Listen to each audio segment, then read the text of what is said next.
Welcome to another Shaner'S Rant. Let's get right into it. This is an update on the MAID. Not the maid that cleans my house. Yeah, like I have one.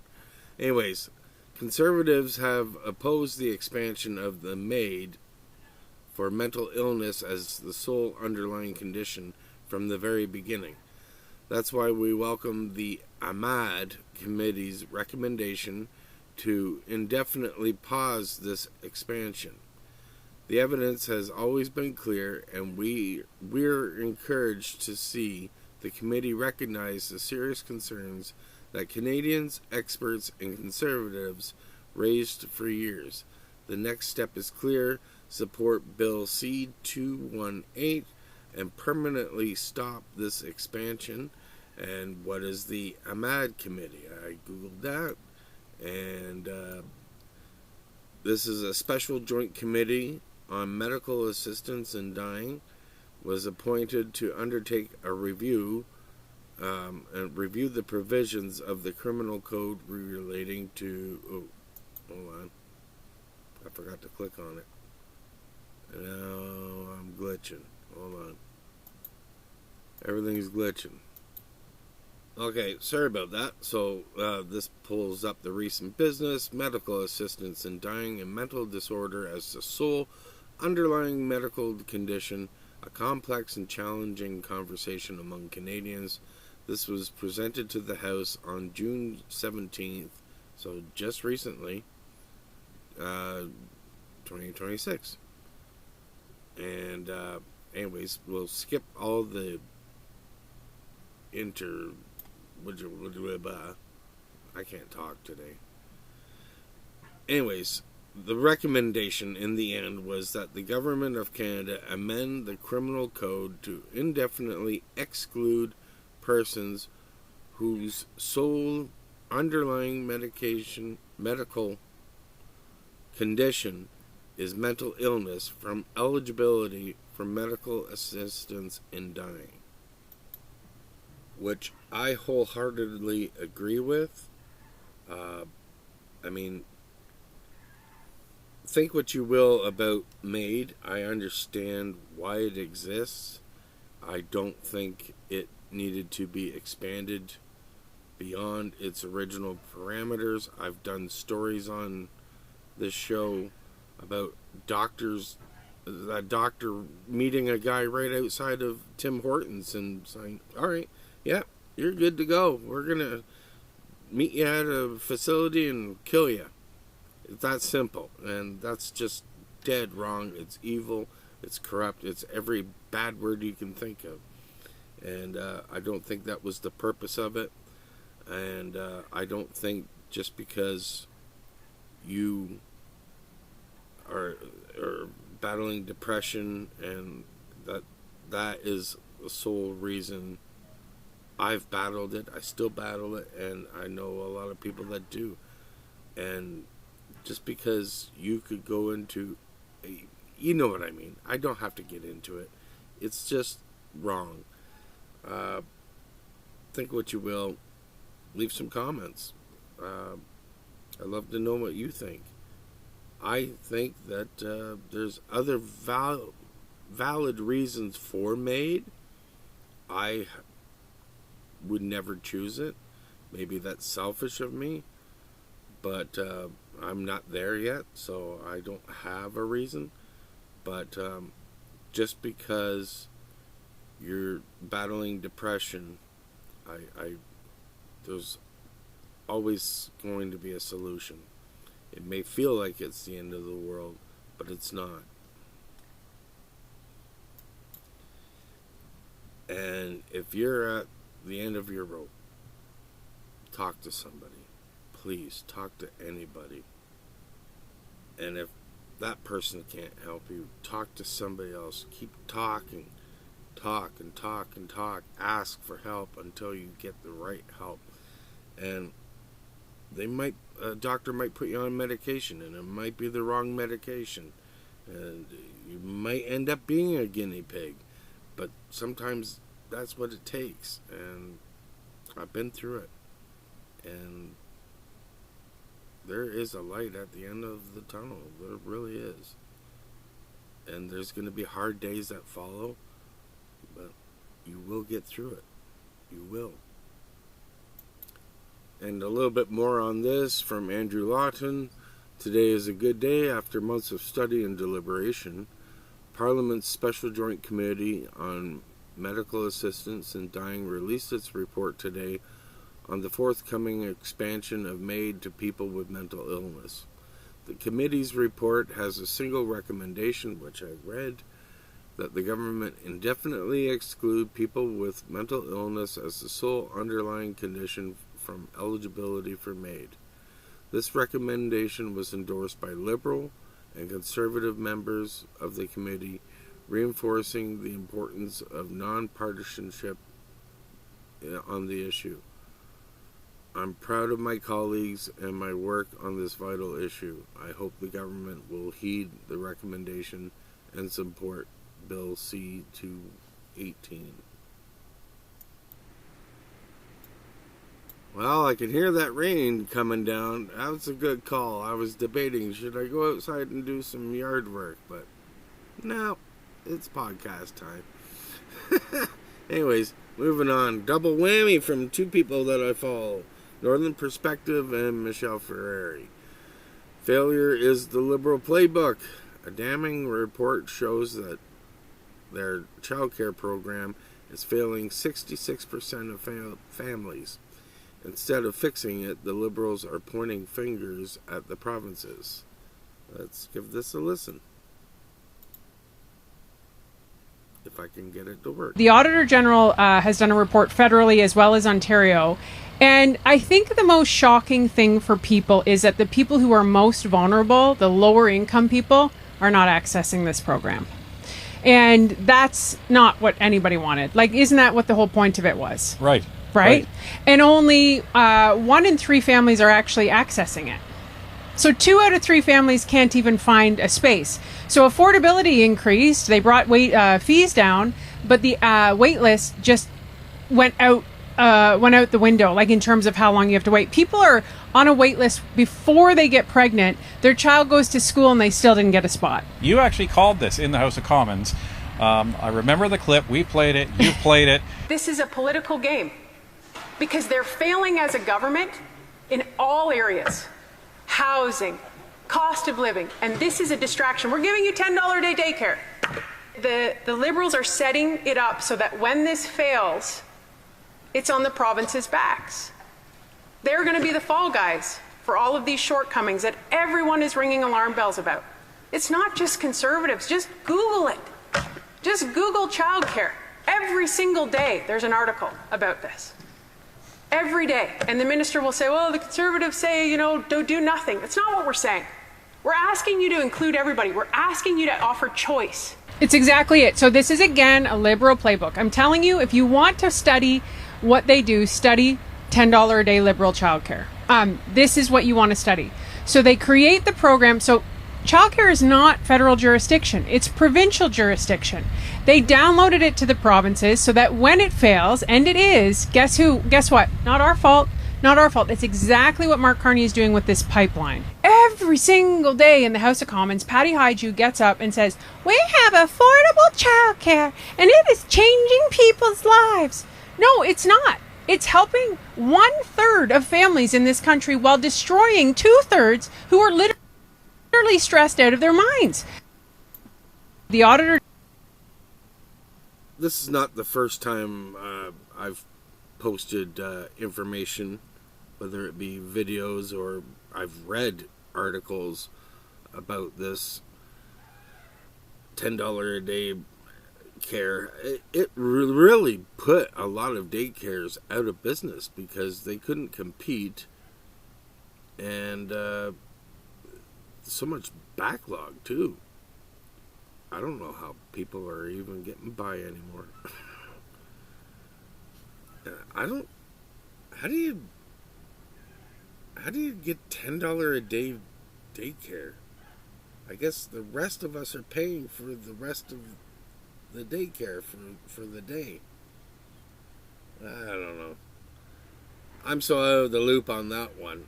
But I do know that a lot of people, and I know people that ran daycares just because of the legislation that was changed.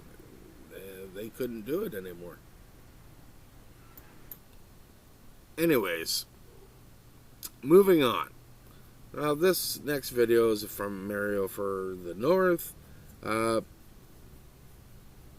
It's about how some of the Canadians were bombed, or a Canadian base was bombed during the Iran war. So this is going back a little bit. So it's not new news, but I'm going to play this simply because it demonstrates how the Liberals skew things. First of all, they're lying, and how they still, no matter what, even if they're caught in a lie, by God damn, they still try to blame Pierre for everything. Government just got caught red-handed, and I'm going to show you how they got caught red-handed, and it's really, really bad. It's related to the bombing of Canadians by Iran and the government trying to politicize it and essentially try to blame Pierre Poilievre for not getting his security clearance. Listen to this. It's at risk, and calls to put them at risk by revealing information that should not be revealed is, I think, sort of reckless. It's dangerous. And as I said just a little while ago, I really would like the leader of the official opposition, Mr. Poilievre, with all due respect to him and the role he plays, I would like him to get a top secret clearance so he can come in and get actually briefed on the situation on the ground. Remember that part. He just went live on air on TV telling everyone in Canada that Pierre Poilievre needs a security clearance so he can get the information of what's happening on the ground. Now check this out. You knew about this before La Presse reported on it 11 days later, and also No, I didn't know about it before La Presse reported on it. I saw the La Presse story while I was overseas. Did you guys hear that? That is the Minister of Defense. He found out about the bombing through the newspaper report. He's the Minister of Defense. Everyone reports to him. And he had no idea. And he just told Pierre Poilievre, you would know about it if you had your security clearance. Well, he has it and he's in charge and he didn't even know about it. He found out about it from the news. This was such a catastrophic blunder. He then decided to lie, to cover up the lie he just told. Because now he's walking it back and he's saying he was informed immediately after the Iranian strike on the base that housed Canadians. But we all just saw the video. We saw him. That was his first instinct and reaction. The federal defense minister is walking back statements that he did not know Iran struck a Canadian armed forces camp at a Kuwait airbase until Canadian media reported on it. A week ago, newspaper La Presse reported that a missile strike on March 1st appeared to have damaged the Canadian camp at the Ali Al Salem air base. Look, it doesn't matter who you voted for before, but Canadians deserve honesty from our government. You cannot expect us to trust these institutions, including our government, when they lie to us so easily and so freely. I would have much respected if he would have said, you know what, I found out about it overseas. I'm taking action to make sure this never happens again because I'm the one that's in charge. I need to know about these things, even if there's no Canadian casualties. But instead, they tried to spin it to say, you know what, Pierre Poilievre needs his security clearance, and then he would have known about it. Our Minister of Defense didn't even know about it. He found out about it from the news. It is so embarrassing and hypocritical for our government to be doing anything like this. Canadians deserve the truth. So, like I said, you know, it's a little bit old. It's from March, but it just goes to show you. And it ended up in my feed today, actually. So, I don't know when this video was produced, but anyways, just goes to show you. Anyways, moving on. But before we do, swig of coffee for all my fellow hardworking Canadians.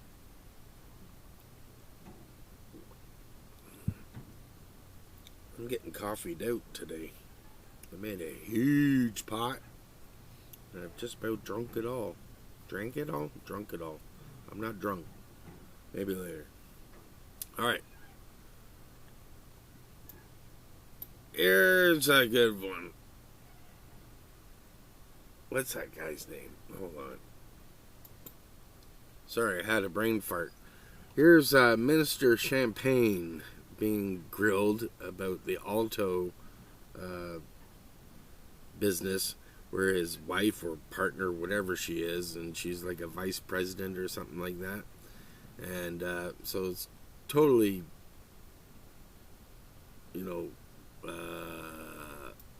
conflict of interest. Yeah, I had to pause it. I am fried today. I can't think or speak or do anything. Let's just play the video, Shaner, and shut up.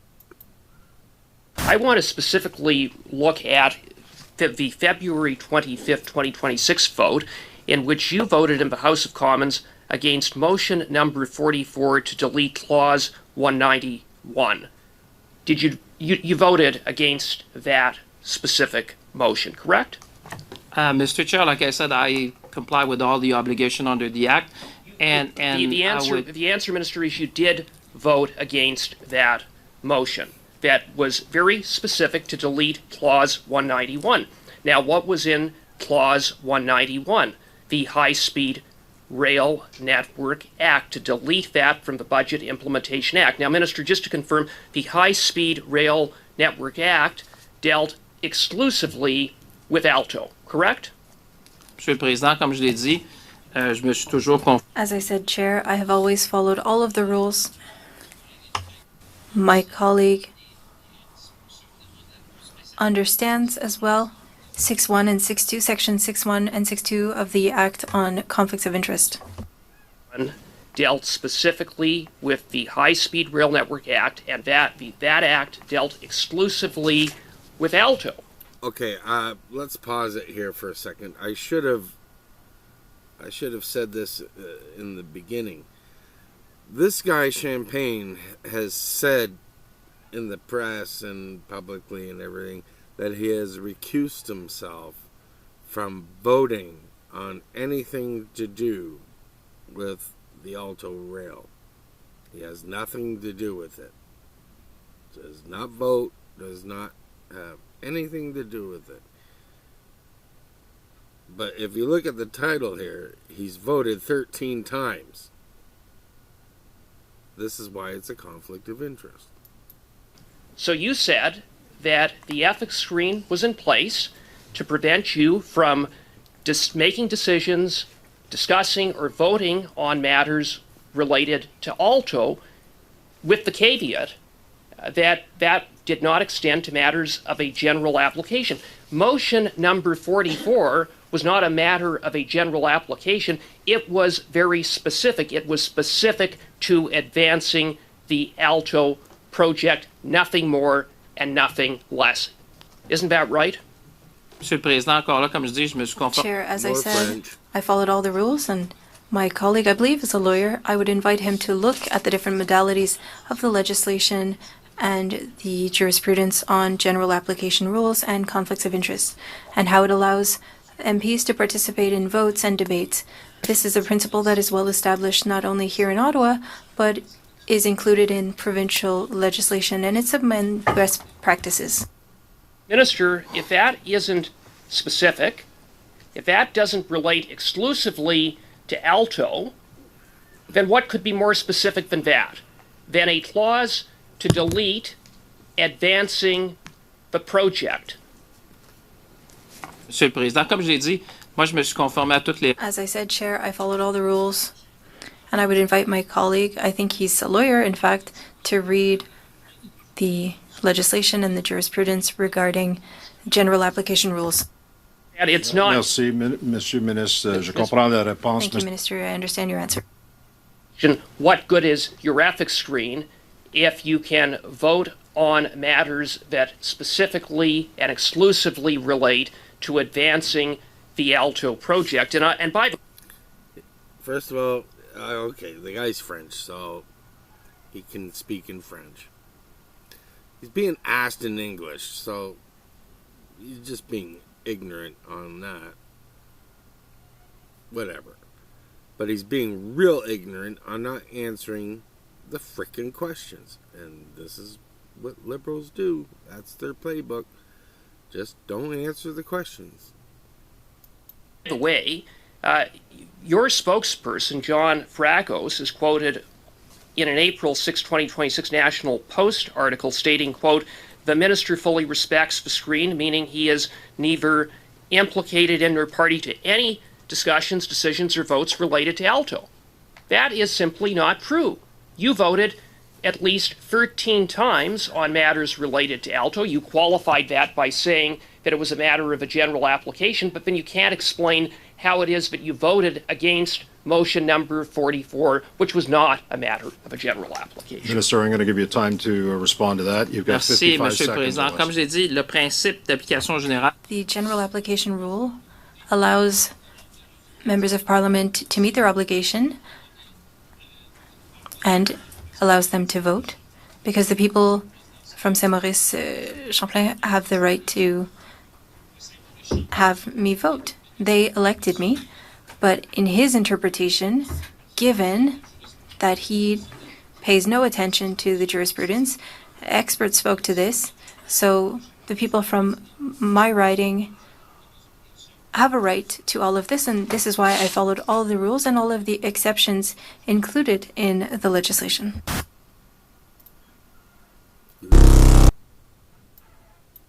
So what do you think about that, folks? Conflict of interest or no? Did he answer it in the end or no? I can't stand that guy. He is so slimy. Anyways, let me know what you think. Leave some comments. And we're back and moving on. And speaking of politicians lying, wow, wait till you listen to this. This is great. Let me make sure the volume's up. And, okay, let's preface this. Let's preface this video. Carney was elected based on Trump being the evil one, right? Bad orange guy. Carney's the one that's going to get the deal last July, right? Gonna get the best deal. Gonna get rid of all the tariffs, right? Right. Okay. Let's listen. Prime Minister, it's your one-year anniversary. You promised you promised major projects. You promised to remove tariffs that the U.S. had levied against us. I did not promise to. I promised the best deal for Canada. That's the difference, Judy.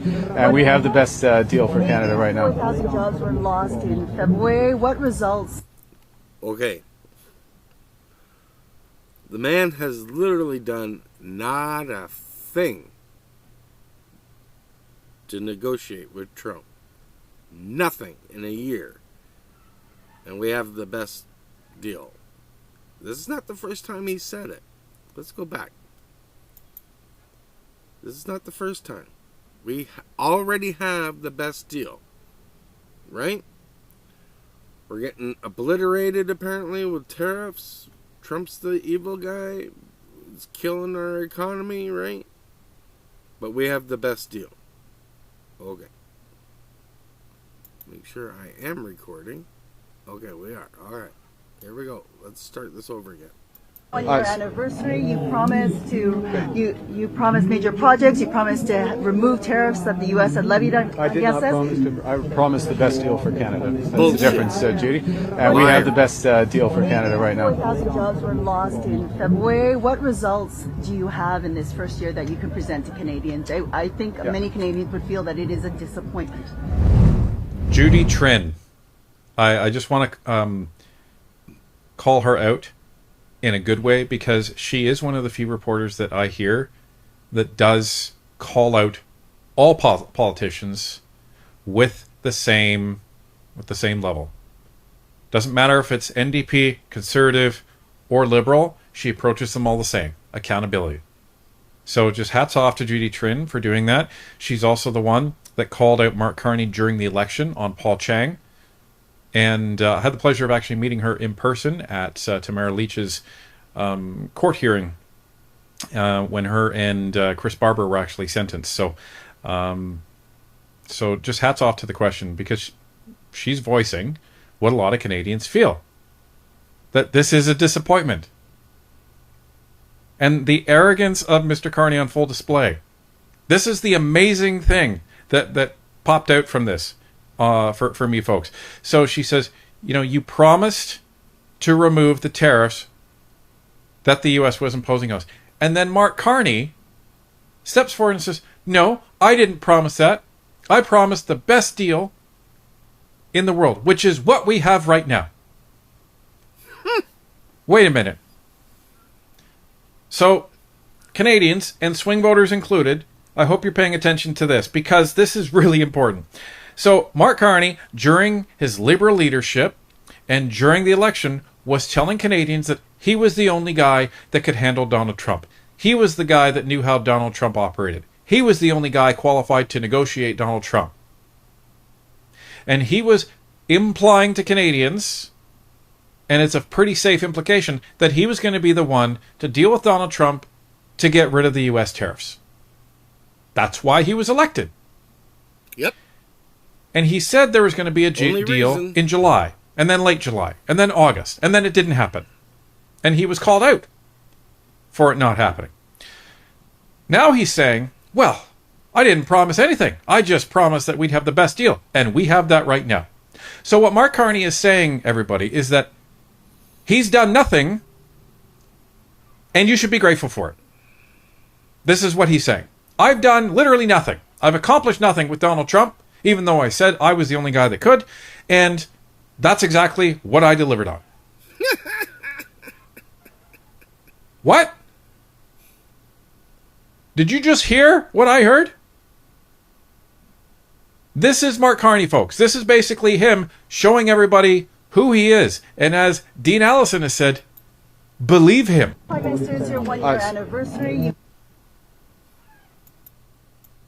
Gonna listen one last time, if I can play it. Prime Minister, it's your one-year anniversary. You promised you promised major projects. You promised to remove tariffs that the U.S. had levied against us. I promised the best deal for Canada. That's the difference, Judy. And we have the best deal for Canada right now. 4,000 jobs. Unbelievable. Unbelievable. And who is that woman to his left? Man, she does not look happy. There you have it. I think we'll end it on that and try and find some jokes to lighten it. That's funny. That's funny. There you go. All you people that voted for him that are not listening to this show anyways, there you have it. There's nothing more to gain. That's it. Forget Kuzma. Forget the tariffs being taken off. Not going to happen. Just not going to happen. We're going to get more tariffs, I guess. We already have the best deal. We don't have to negotiate with anybody, right? What rupture with the U.S.? We don't have a rupture. We don't. Everything's fine. We've got the best deal. Oh my. I want to swear, but I'm not swearing. Yet. Probably when I do the second episode later on today. Might swear on that one. But, do you need to hear this again? 3 times enough for you? I don't know what it's going to take for some people. I mean, what more do you need to know? What more do you need to hear? What more do you need to see? This guy's a smarmy prick. Anyways, you know what? Let me put on pause and get set up for some Mr. Roper. Want some Mr. Roper? I do. Hello, Stanley. You're looking good today, buddy. Alright, let's see what we got. Let's see what we got. Where's my sound effects? Oh, they disappeared. Alright, let's bring this up. Sorry, Stan. Oh, now my stuff's not working. Alright, I think I got it fixed now. Alright, first joke. I asked my son why he never got me one of those world's greatest dad mugs. He said, I never met all the other dads. Ah, I got a glitch. What's going on? Oh. Things aren't Dealerships like this. That's not... Give people paychecks and cars and trucks they need to earn them. What's going on? Things are not working. Okay. Think I got it fixed again. Well, let's try this again. Right, Stanley? Alright.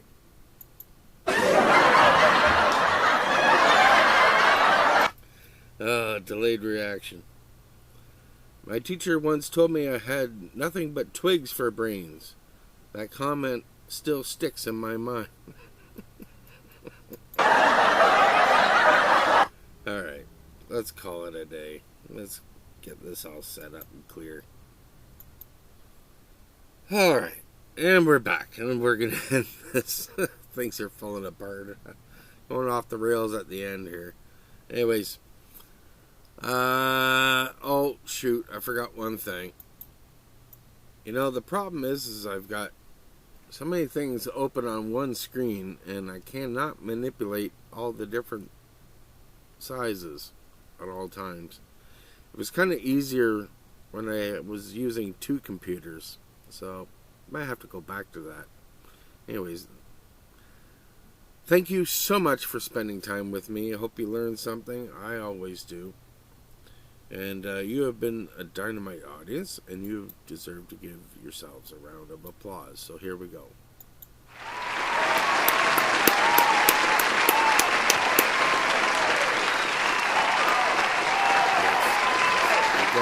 You guys are awesome.